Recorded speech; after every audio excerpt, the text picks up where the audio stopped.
Hello दोस्तों, आज मैं आपके लिए लेकर आई हूँ द सीक्रेट बुक के चैप्टर नंबर 4 का पार्ट 1। अगर आपने इससे पहले के वीडियोस नहीं देखे हैं तो द सीक्रेट की प्लेलिस्ट पर जाकर जरूर देखें। बहुत से लोग अपनी वर्तमान परिस्थितियों में कैद, बंद या फंसे महसूस करते हैं। चाहे इस वक्त आपकी परिस्थिति कैसी भी हो, यह सिर्फ वर्तमान हकीकत है। जब आप रहस्य का इस्तेमाल शुरू कर देंगे तो आपकी वर्तमान हकीकत बदलने लगेगी। आपकी वर्तमान हकीकत या जिंदगी उन विचारों का परिणाम है जो आप सोच रहे हैं। जब आप अपने विचारों और भावनाओं को बदल लेंगे तो आपकी हकीकत और जिंदगी पूरी तरह बदल जाएगी। इंसान खुद को बदल सकता है और अपनी तकदीर का मालिक बन सकता है। यह हर उस व्यक्ति का निष्कर्ष है जो सही विचार की शक्ति के प्रति पूरी तरह जागृत है।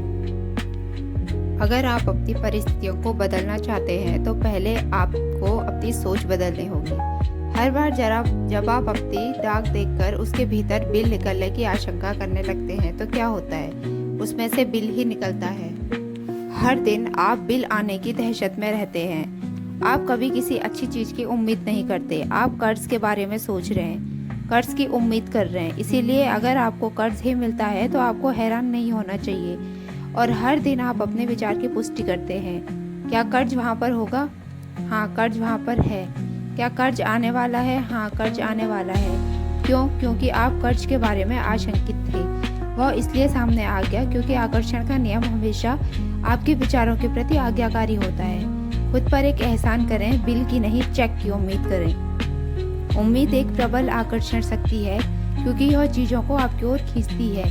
जैसा बॉब प्रॉक्टर कहते हैं, इच्छा आपको इच्छित वस्तु से जोड़ती है और उम्मीद उसे आपके जीवन में खींच लाती है।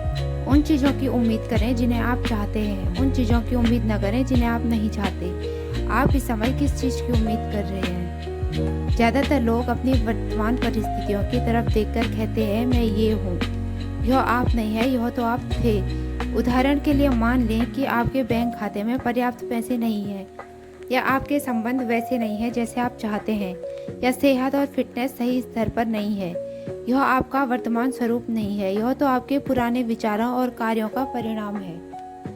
हम लगातार अतीत के विचारों और कार्यों के परिणामों के साथ जीते रहे हैं। जब आप अपनी वर्तमान हालत की तरफ देखते हैं और उसे खुद से परिभाषित करते हैं तो आप खुद को एक तरह से यह सौंप दे रहे हैं कि भविष्य में भी हालत बेहतर नहीं होगी। हम जो भी हैं अपने पुराने विचारों के कारण हैं। मैं आपको एक प्रक्रिया बताना चाहूँगा जो महान शिक्षक नेविल गोदार ने 1954 में दिए एक भाषण में बताई थी। इस भाषण का शीर्षक था the pruning shears of revision. इस प्रक्रिया का मेरी जिंदगी पर गहरा असर हुआ।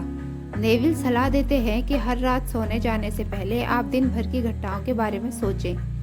अगर कोई घटना या पल मनचाहे ढंग से नहीं हुआ तो आप उसकी मनचाही कल्पना करके अपने दिमाग में इस तरह दोहराएं जिससे आप रोमांचित हो जाएं। जब आप अपने दिमाग में घटनाओं को अपने मनचाहे ढंग से दोहराते हैं तो आप उस दिन की अपनी फ्रीक्वेंसी को साफ करते हैं और आने वाले कल के लिए एक नया संकेत तथा फ्रीक्वेंसी भेजते हैं।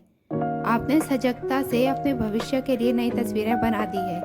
आप किसी भी समय अपने जीवन की तस्वीरें बदल सकते हैं। इसके लिए कभी ज़्यादा देर नहीं होती है। कृतज्ञता की सशक्त प्रक्रिया। आप इसी समय अपनी जिंदगी का कायाकल्प करने के लिए क्या कर सकते हैं? सबसे पहली बात, उन चीज़ों की सूची बनाएं जिनके लिए आप कृतज्ञ हैं। इससे आपकी ऊर्जा बदल जाती है और आपकी सोच बदलने लगती है। इस अभ्यास से पहले आपका पूरा ध्यान इस बात पर केंद्रित था कि आपके पास क्या नहीं है। आपका ध्यान अपनी शिकायतों और समस्याओं पर केंद्रित था, लेकिन इस अभ्यास को करने के बाद आप एक अलग दिशा में मुड़ जाते हैं। आप उन सभी चीज़ों के लिए कृतज्ञ होने लगते हैं जिनके बारे में आप अच्छा महसूस करते हैं। कृतज्ञता आपके समूचे मस्तिष्क को ब्रह्मांड की रचनात्मक ऊर्जाओं के करीबी सामंजस्य में लाती है। अगर यह विचार आपके लिए नया है तो इस बारे में अच्छी तरह सोचें। आप पाएंगे कि यह सच है। कृतज्ञता जिंदगी में ज़्यादा अच्छी चीज़ें लाने का अचूक उपाय है। हर व्यक्ति जानता है कि जब उसकी पत्नी उसके छोटे छोटे कामों की तारीफ करती है तो वह क्या करना चाहता है। वह और ज़्यादा काम करना चाहता है। प्रशंसा में शक्ति है। यह प्रोत्साहित करती है, यह सहयोग को आकर्षित करती है। हम जिसके बारे में भी सोचते और शुक्रगुजार होते हैं उसे उत्पन्न कर देते हैं। कृतज्ञता का अभ्यास मेरे लिए बहुत ज़बरदस्त साबित हुआ है। हर सुबह मैं उठता हूँ और कहता हूँ धन्यवाद। हर सुबह जब मेरे पैर फर्श से टकराते हैं तो मैं कहता हूँ धन्यवाद। फिर ब्रश करते समय और सुबह के काम निपटाते समय मैं उन चीज़ों को याद करता रहता हूँ जिनके लिए मैं कृतज्ञ हूँ। मैं उनके बारे में यूं ही सोचते हुए दिनचर्या का काम नहीं निपटा रहा हूँ, मैं तो इसे ब्रह्मांड की ओर भेज रहा हूँ और कृतज्ञता की भावनाएं महसूस कर रहा हूँ। जिस दिन हमने जेम्स रे के कृतज्ञता के सशक्त अभ्यास को फिल्माया, उस दिन को मैं कभी नहीं भूल पाऊंगी। अगले ही दिन से मैं भी जेम्स की प्रक्रिया पर अमल करने लगी। हर सुबह मैं तब तक बिस्तर नहीं छोड़ती हूँ जब तक कि नए दिन और अपनी ज़िंदगी की सभी अच्छी चीज़ों के लिए कृतज्ञता की भावनाएं महसूस न कर लूँ। फिर जब मैं पलंग से उतरती हूँ तो पहला पैर फर्श पर रखते हुए कहती हूँ धन्यवाद और दूसरा पैर फर्श पर रखते हुए कहती हूँ धन्यवाद। बाथरूम तक जाने वाले हर कदम के साथ मैं कहती हूँ धन्यवाद। नहाते और तैयार होते समय भी मैं धन्यवाद कहना और कृतज्ञता महसूस करना जारी रखती हूँ। दिन के लिए पूरी तरह तैयार होने में तक सैकड़ों बार धन्यवाद कह लेती हूँ।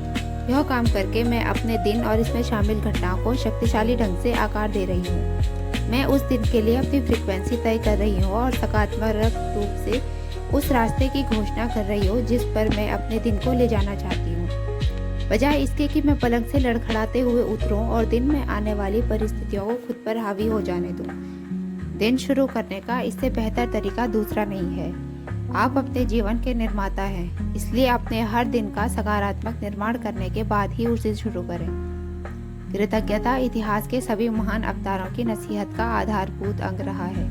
जिस पुस्तक ने मेरी जिंदगी बदल दी उसे वेलिस वेटलस ने 1910 में लिखा था। द साइंस ऑफ गोटिंग रिच नामक इस पुस्तक में कृतज्ञता का अध्याय सबसे लंबा है। द सीक्रेट में शामिल हर टीचर हर दिन कृतज्ञता का प्रयोग करता है। ज़्यादातर टीचर्स कृतज्ञता के विचारों और भावनाओं से अपना दिन शुरू करते हैं। जो शुगरमैन नामक सफल उद्यमी और अद्भुत व्यक्ति ने द सीक्रेट फिल्म देखने के बाद मुझसे संपर्क किया। उन्होंने मुझे बताया कि इसमें उन्हें कृतज्ञता की प्रक्रिया सबसे अच्छी लगी। उन्होंने यह भी बताया कि कृतज्ञता की बदौलत ही उन्हें वे सारी चीज़ें मिली है जो उन्होंने अपने जीवन में हासिल की है। शुगरमैन ने अपनी ओर जितनी भी सफलता आकर्षित की है उसमें वे हर दिन कृतज्ञता का प्रयोग करते हैं। छोटी से छोटी चीज़ों में भी पार्किंग की जगह मिलने पर वे हमेशा धन्यवाद कहते और महसूस करते हैं। शुगरमैन कृतज्ञता की शक्ति जानते हैं और यह स्वीकार करते हैं कि इसी कारण उन्हें सब कुछ मिला है। इसीलिए कृतज्ञता उनकी जीवन शैली बन चुकी है। मैंने जितना भी पढ़ा है और अपनी ज़िंदगी में रहस्य का प्रयोग करके जितना भी अनुभव किया है उसमें कृतज्ञता की शक्ति सबसे बढ़कर है।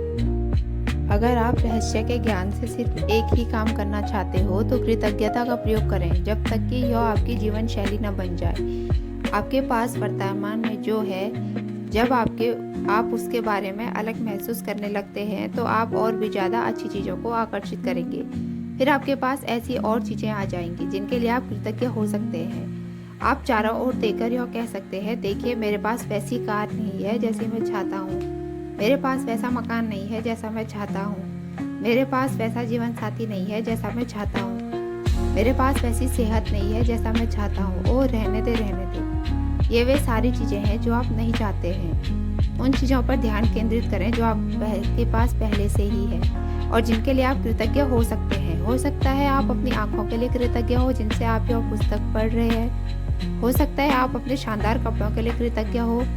हाँ, आप किसी दूसरी चीज़ के लिए भी कृतज्ञ हो सकते हैं। अगर आप पहले से मौजूद चीज़ों के लिए कृतज्ञ होते हैं तो आपको अपनी मनचाही चीज़ काफ़ी जल्दी मिल सकती है। अपनी ज़िंदगी की बाकी सारी चीज़ों को सही क्रम में रखने वाले कई लोग कृतज्ञता की कमी के कारण गरीब बने रहते हैं। अगर आप अपने पास मौजूद चीज़ों के बारे में कृतज्ञ नहीं हैं तो आपके पास ज़्यादा चीज़ें आना असंभव है। क्यों? क्योंकि आप जीवन कृतज्ञता की अवस्था में जो भावनाएं और विचार प्रेषित करते हैं वे सभी नकारात्मक होते हैं। ईर्ष्या, द्वेष, असंतुष्ट या पर्याप्त नहीं की भावनाएं आपको वो नहीं दिला सकती जो आप चाहते हैं। वे आपको सिर्फ वही चीज़ें दिला सकती है जो आप नहीं चाहते हैं। ये नकारात्मक भाव आपकी मनचाही चीज़ों को आप तक पहुंचने से रोक रहे हैं।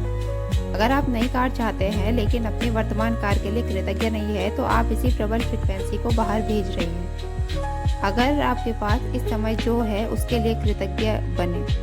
जब आप अपनी ज़िंदगी की तमाम नियामतों के बारे में सोचने लगते हैं जिनके लिए आप कृतज्ञ हैं, तो आपके दिमाग में अंतहीन विचार आएंगे जो आपको कृतज्ञ होने के लिए और ज़्यादा नियामतों की याद दिलाएंगे।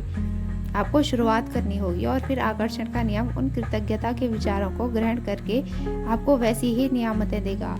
आप कृतज्ञता की फ्रीक्वेंसी पर पहुंच गए हैं, इसलिए आपको तमाम अच्छी चीज़ें मिल जाएंगी। कृतज्ञता का दैनिक अभ्यास वो नहर है जिससे आपकी दौलत आप तक आएगी। मैं सोचता हूँ कि हर किसी की ज़िंदगी में ऐसा समय आता है जब वो कहता है परिस्थितियों को ठीक नहीं है या स्थितियाँ बिगड़ रही है। एक बार जब मेरे परिवार में ऐसी ही परिस्थितियाँ थी तो मुझे एक पत्थर मिल गया और मैं उसे पकड़कर बैठा रहा। मैंने उस पत्थर को अपनी जेब में रख लिया और कहा, जब भी मैं इस पत्थर को छूऊंगा तो हर बार मैं किसी ऐसी चीज़ को याद करूंगा जिसके लिए मैं कृतज्ञ हूँ। हर सुबह उठते ही मैं उस पत्थर को ड्रेसिंग टेबल पर से उठाकर अपनी जेब में रख लेता हूँ। उन चीज़ों को याद करता हूँ जिनके लिए मैं कृतज्ञ हूँ। रात को मैं क्या करता हूँ, अपनी जेब खाली करते समय जो मुझे वहाँ मिल जाता है। मुझे इस बारे में कुछ अद्भुत अनुभव हुए हैं। दक्षिण अफ्रीका के एक व्यक्ति ने मेरे इस पत्थर को देखकर पूछा, यह क्या है? मैंने उसे इसके बारे में बताया और उसने इसके तत्काल कृतज्ञता पत्थर का नाम दे दिया। 2 सप्ताह बाद मेरे पास दक्षिण अफ्रीका से उसका ईमेल आया, मेरा बेटा मौत की कगार पर है, उसे हेपेटाइटिस हो गया है, क्या आप मुझे 3 कृतज्ञता पत्थर भेज सकते हैं? मैंने कहा बिल्कुल। सड़क पर सामान्य पत्थर ही मिल सकते थे क्योंकि मुझे बहुत खास पत्थर भेजने थे, इसलिए मैंने नदी के किनारे जाकर सही पत्थर उठाए और उसे भेज दिए। 4-5 महीने बाद मुझे उसका फिर ईमेल मिला, मेरे बेटे की हालत सुधर रही है, अब वह बहुत अच्छा है। फिर उसने आगे बताया, लेकिन मैं आपको कुछ और बताना चाहता हूँ, हम $10 के हिसाब से 1000 कृतज्ञता पत्थर बेच चुके हैं और उस पैसे को परोपकार के लिए दे चुके हैं। आपको बहुत बहुत धन्यवाद। कृतज्ञता का नजरिया रखना बहुत महत्वपूर्ण है। महान वैज्ञानिक अल्बर्ट आइंस्टाइन ने समय, स्थान और गुरुत्वाकर्षण को देखने के हमारे तरीके में क्रांति कर दी थी। उनकी गरीब पृष्ठभूमि और कमजोर शुरुआत से यह असंभव लगता था, लेकिन वे उतना सब हासिल कर सकते थे जितना उन्होंने किया। आइंस्टाइन काफ़ी हद तक रहस्य जानते थे और वे हर दिन सैकड़ों बार धन्यवाद देते थे। वे पुरानी पीढ़ी के वैज्ञानिकों को उनके योगदान के लिए धन्यवाद देते थे, जिन्होंने उन्हें ज़्यादा सीखने और हासिल करने में समर्थ बनाया। इस तरह अंततः वे दुनिया के महानतम वैज्ञानिकों में से एक बन गए। तो उम्मीद है आपको ये वीडियो अच्छी लगी होगी। द सीक्रेट के आगे के वीडियोस देखने के लिए चैनल को सब्सक्राइब करें।